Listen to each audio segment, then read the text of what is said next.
నమస్తే. ప్రస్తుతం మనతో పాటు సీనియర్ జర్నలిస్ట్ జగదేవ్ ఉన్నారు. ఆయనతో మాట్లాడదాం. నమస్తే సార్. నమస్తే సార్, రాజ్యసభ సభ్యుడు విజయసాయి రెడ్డి పైన ఈ మధ్య మీడియా కథనాలు చాలా పెరిగిపోయాయి. అందులో శాంతి అసిస్టెంట్ కమిషనర్ ఎవరైతే ఉన్నారో ఆవిడకి ఈయనకి సంబంధం ఉంది అని చెప్పేసి ఏకంగా ఆవిడ భర్తనే చెప్పారు. అయితే ఇప్పుడు దీనంతటిని ఉద్దేశిస్తూ అలాగే మీడియాని అటు లోకేష్ని ఉద్దేశిస్తూ ఒక ట్వీట్ చేశారు విజయసాయి రెడ్డి. సో దీని గురించి మీరేమంటారు సార్? విజయసాయి రెడ్డి గారు ట్వీట్ చూశాను నేను కూడా. ఎస్పెషల్లీ లోకేష్ గారిని సెంటర్ చేసినట్టుగా ఉంది.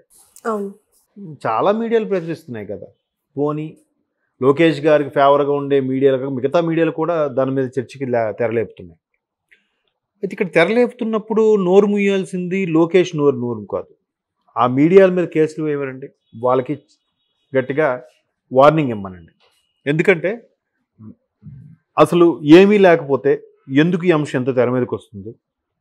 ఆయన ఎవరు? మదన్మోహన్ ఎవరు? ఈ శాంతి గారు ఎవరు? ఎందుకు ఈయనకి వచ్చింది? ఈయనే వాళ్ళని పట్టుకొని తెర మీద తీసుకొచ్చి చర్చ పెట్టడము లేదా మాట్లాడడము ఏంటి? అది ఎవరో నా మీద ఇలా పేలుతున్నారు, ఎవరు నన్ను తీసుకురండి అని స్థానిక పోలీస్ స్టేషన్లో కంప్లైంట్ ఇవ్వడము. ఒక ఎంపీ స్థాయిలో ఉన్న వ్యక్తి కదా, చేయొచ్చు కదా, ఎందుకు చేయట్లేదు? ఎంతసేపు ఎలా ఉందంటే ఒక రాజకీయ పక్షంలో లాగా మదన్మోహన్ ఆయన ప్రెస్ మీట్ పెట్టి ఆయన ఏదో చెప్తున్నాడు, దానికి విరుగుడుగా ఈయన ప్రెస్ మీట్ పెట్టి చెప్తున్నారు. వెరసి లోకేష్ గారు నేను ఒక పెద్దల సభకు చెందిన వ్యక్తిని, నా మీద ఇలా మాట్లాడొచ్చా అని ప్రశ్నించాడు ఆయన. మరి ఇదే పెద్దల సభకు చెందిన విజయసాయి రెడ్డి గారు మొన్న నెల్లూరు ఎంపీగా పోటీ చేసినప్పుడు చంద్రబాబు లాంటి వ్యక్తికి బతికే అర్హత లేదు అని కూడా స్టేట్మెంట్ ఇచ్చారు. మరి ఆయన వాళ్ళు మాట్లాడొచ్చా? ఎట్లా మర్చిపోతారా అవన్నీ? ఇలా చూపిస్తే 3000 మన వైపే కదా చూపిస్తాయి. సరే, అయితే ఈ విషయంలో విజయసాయి రెడ్డి గారిని మెచ్చుకోవాల్సింది ఏంటంటే ఆయన మరీ ఎక్స్ట్రీమ్ లెవెల్కి ఎప్పుడు వెళ్ళలే. మొన్న ఫస్ట్ టైం అలా మాట్లాడాము. మేబీ అది కూడా అధిష్టానం ఆదేశాలేమో. మీరు చంద్రబాబు నాయుడు ఏం అనట్లేదు, పవన్ కళ్యాణ్ ఏం అనట్లేదు. ఎందుకంటే ఒక ఇంటర్వ్యూలో కూడా చూశాను, మీరు పవన్ కళ్యాణ్ గారిని ఎప్పుడు ఏమనరు ఎందుకని, ఇది మీకు సమ్ క్లాస్మేటా లేదంటే మీకు తెలిసిన వాళ్ళ క్లాస్మేట్ ఏదో నాకు తెలియదు, మీకు కొంచెం పరిచయాలు ఉన్నాయా గతంలో, అందుకే మీరేం అనరట కదా అని ఒక మీడియా మిత్రుడు అడిగితే దానికి ఏదో వివరించాను, నాకు సరిగ్గా గుర్తులేదు. బట్ ఆయన ఎప్పుడు ఎక్స్ట్రీమ్ లెవెల్కి సన్నాసి 420 వెధవలు ఇలాంటి మాటలు అయితే వాడలేదు ఆయన, అది వాస్తవం. మొన్న చంద్రబాబు నాయుడు గారి నుంచి ఒక స్టేట్మెంట్ మాత్రం తప్ప మిగతా ఏవి కూడా ఎక్కడే మాట్లాడలేదు.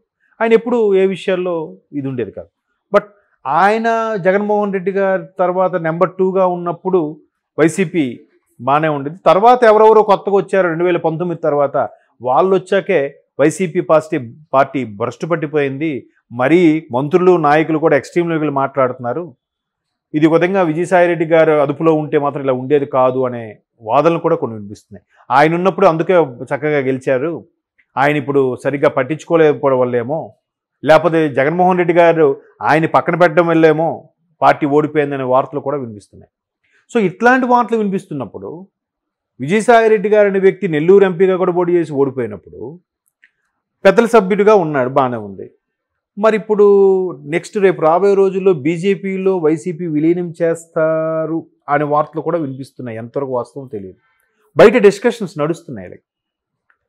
అందువల్లే సొంత పార్టీ వల్ల ఈయన్ని బదనాం చేయడానికి ఈ మదన్మోహన్ శాంతి అనే అంశాన్ని తెర మీదకి తెచ్చారని కూడా అంటున్నారు. అది అందులో వాస్తవం ఉందో లేదో, నమ్మాలో నమ్మకూడదో కూడా తెలియదు.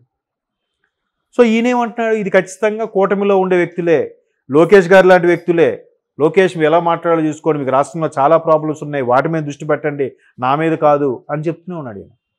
మరి గతంలో చాలా మిస్టేక్లు జరిగినప్పుడు అప్పుడు కూడా చెప్పాలి కదా. మరి ప్రత్యేకంగా లోకేష్ గారిని ఎందుకు టార్గెట్ చేస్తున్నారు? అంటే సొంత పార్టీలో నుంచే ఆయనకి ఈ విధంగా చుట్టూ గోతులు తవ్వుతున్నారని విమర్శలు వస్తున్న నేపథ్యంలో దీన్ని తెలివిగా లోకేష్ గారి మీదకి లేదా కూటమి ప్రభుత్వం మీదకి నెట్టే ప్రయత్నం చేస్తున్నారు అన్నట్టు కూడా నాకు అనిపిస్తుంది. చాలామంది అన్నారు కూడా. లోకేష్ ఇందులో మొత్తం ఛానల్స్ అన్ని కోడై కూస్తున్నాయి. మదన్మోహన్ అనేవాడు ప్రెస్ మీట్కి వచ్చి చెప్పాడు. ఇక్కడ పొద్దున కూడా ఆయన పేరేంటి, మహాసేన రాజేష్ అని ఉంటారని యూట్యూబర్, మంచి బాగా చెప్తాడు. ఆయన కూడా అసలు శాంతి ఏ కమ్యూనిటీ చెందిన అమ్మాయి తెలియదు కదా, మదన్మోహన్ కూడా ఏ కమ్యూనిటీ చెందిన వ్యక్తో తెలియదు అనుకుందాం కాసేపు. శాంతి గారు అయితే తెలియదు. ఆవిడ తెర మీదకి వచ్చి నేను ఒక ఎస్టీ అమ్మాయిని కాబట్టి నన్ను ఇలా బదనాం చేయాలని చూస్తున్నారు కదా అన్నట్టు ఉంది. ఎవరన్నారు అలా అని? ఆమెగా చెప్పుకుంది. కానీ అంటే దానికి ఆ రాజేష్ మహాసేన లాంటి నిజంగా చాలా ఇంటలెక్చువల్గా ఆలోచిస్తాడు ఆయన. ఎందుకు నాకు అలా అనిపించిందంటే, ఇక్కడ క్యాస్ట్ గురించి ఎవరు ఎత్తలేదే.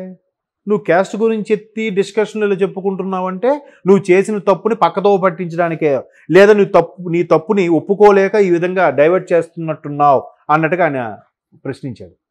కరెక్టేనేమో అనిపిస్తుంది నాకు. విజయసాయిరెడ్డి గారు కూడా ప్రెస్ మీట్లో అదే ఆ అమ్మాయి ఎస్టీ అమ్మాయి కాబట్టి ఇలా అంటున్నారు, అదే ఒక చౌదరీస్ చెందిన అమ్మాయికి ఎవరైతే మీరు అలాగే చేస్తారా, కమ్మజాతి చెందిన అమ్మాయి అయితే మీరు అలాగే చేస్తారా అంటే మళ్ళీ ఈయన కూడా అక్కడ క్యాస్ట్ను వాడుకుంటున్నాడు. ఎందుకు క్యాస్ట్ను వాడుకోవాలి? ఆ అమ్మాయి క్యాస్ట్ ఎవరు అడిగారా? పోనీ ఆ అమ్మాయి చెప్పకముందు ఈ డిజిటల్ మీడియాలో కానీ శాటిలైట్ మీడియాలో కానీ ఎవరైనా ఆ అమ్మాయి క్యాస్ట్ గురించి ప్రస్తావించారా? లేదుగా. ఆ అమ్మాయి ఒక అసిస్టెంట్ కమిషనర్, ఒక ఎంప్లాయీ, ఆమె పేరు అంతే కదా. ఇక్కడ మదన్మోహన్ కూడా భార్య గురించి ఇలా చెప్పాడు, మదన్మోహన్ అనే వ్యక్తి, అంతే కదా. ఎవరైనా క్యాస్ట్ గురించి ఎక్కడైనా పబ్లిసిటీ చేసి మాట్లాడారా? లేదు కదా. మరి ఈమె ఎందుకు క్యాస్ట్ చెప్పుకొని అలా మాట్లాడుతుంది? అంటే దొరికే వరకు క్యాస్ట్ గురించి చెప్పి తప్పించుకుందామనా అని ఆయన ప్రశ్నించాడు ఆ యూట్యూబర్. కరెక్టే కదా అనిపించింది. ఇప్పుడు ఈయన కూడా వీళ్ళకు సొంత పార్టీలోంచే గోతులు తవ్వుతున్నారు. ఎందుకంటే విజయసాయిరెడ్డి గారు పీక్లో ఉన్నప్పుడు, విజయసాయిరెడ్డి గారు నెంబర్ 2గా అనుకున్నప్పుడు 2019లో కూడా గవర్నమెంట్ ఫామ్ అయింది because of Jaganmohan Reddy. And ఒక 10% క్రెడిట్ విజయసాయిరెడ్డి గారికి ఉండదా? ఎందుకంటే ఆస్తులు, వ్యవహారాలు, బిజినెస్లు అన్నీ చూసుకుంటూ ఆడిటర్గా ఉంటూ అంత కుటుంబానికి దోహదపడిన వ్యక్తి ఎంత కొంత హెల్ప్ చేయకపోతే ఆ స్థాయికి రాడుగా. సో అతను వ్యూహాల వల్ల కూడా జగన్మోహన్ రెడ్డి గెలుచుకొచ్చాడు 19లో. ఇప్పుడు ఆయన పక్కన పెట్టడం వల్ల ఏమో ఓడిపోయాడు. అప్పుడు పార్టీ పెట్టినప్పటి నుంచి 12లో 19లో గవర్నమెంట్ పెట్టే వరకు కూడా ఆయన జెండా మోసిన వాళ్ళు చాలామంది ఉన్నారు. అందరినీ పక్కన పెట్టాడు సార్ జగన్మోహన్ రెడ్డి. అందుకే జగన్మోహన్ రెడ్డి ఎంత ఘోరంగా ఓడిపోయాడు. ఇప్పుడు మళ్ళీ వాళ్ళందరిని దగ్గర చేర్చుకుంటే ఆయనకి మళ్ళీ లైఫ్ ఉంటుంది అనే వార్తలు కూడా వినిపిస్తున్నాయి. అనవసరంగా ఎవరెవరినో హత్యా చరిత్ర నేరం ఉన్న వాళ్ళని, లేదంటే వేరే స్కాములు చేసే వాళ్ళని దగ్గర తీసుకొని వాళ్ళందరూ టికెట్ ఇచ్చాడు ఈయన. విజయసాయిరెడ్డి గారికి ఇచ్చుంటే వేరేలాగా ఉండేది అనే వార్తలు వస్తున్నప్పుడు మరి విజయసాయిరెడ్డి గారికి నేమ్ ఫేమ్ వచ్చేస్తున్నాయిగా. మరి ఆయన తగ్గించాలంటే నెంబర్ 2 స్థానం కోసం ఎవరో పాకులాడుతాడు అనమాట. విజయసాయిరెడ్డి గారిని బద్నాం చేస్తే నెంబర్ 2కి నేను వెళ్తాను అనుకున్నోడే ఆయన తప్పించాలని చూస్తాడు. ఆయన చుట్టూ అందుకే గోతులు తవ్వుతున్నారేమో. సో అది కూడా ఆ పార్టీ మీద ఇప్పుడు ఈ రూమర్ వస్తుంది కాబట్టి, రూమరో వాస్తవం తెలియదు కానీ, ఈ రూమర్ని తప్పించాలంటే ఏం చేయాలి? ఖచ్చితంగా కూటమి మీద తోసేయాలి. కూటమిలో ఇంకెవరున్నారు? లోకేష్ గారు కనబడుతున్నారు. లోకేష్ మీద తోసేయాలి. ఎందుకంటే పవన్ కళ్యాణ్ గారు, చంద్రబాబు నాయుడు గారు ఏమంటున్నారు? వాళ్ళు కవ్వింపే చర్యలకు మీరేం పూనుకోవద్దు, మీరేం మాట్లాడద్దు అని అంటున్నారు. కుర్రోడు ఈయన కనబడ్డాడు, ఈయనే నడిపిస్తున్నాడు, ఈ ఉడుకు రక్తం. వాళ్ళిద్దరూ కొద్దిగా సీనియర్లు కాబట్టి ఏమనరు, అనుభవజ్ఞులు కాబట్టి వాళ్ళు ఏం అనకపోవచ్చు. ఈ కుర్రోడు కాబట్టి వీడే చేపిస్తున్నాడు అన్నట్టుగా ఈయన మీద తోశారు. ఏది నిజం నిప్పు దాగదు కదా. చూద్దాం ఇది ఇంకా ఎన్ని మలుపులు తిరుగుతుందో. అసలు భర్తే భార్యని అంత బయటికి ఓపెన్గా చెప్పే పరిస్థితి ఎందుకు వచ్చింది? ఆవిడ బయటకు వచ్చి నేను ఒక ఎస్టీ అమ్మాయిని కాబట్టి ఇలా చేస్తున్నాను, ఆమె ఎందుకు అలా అంటుంది?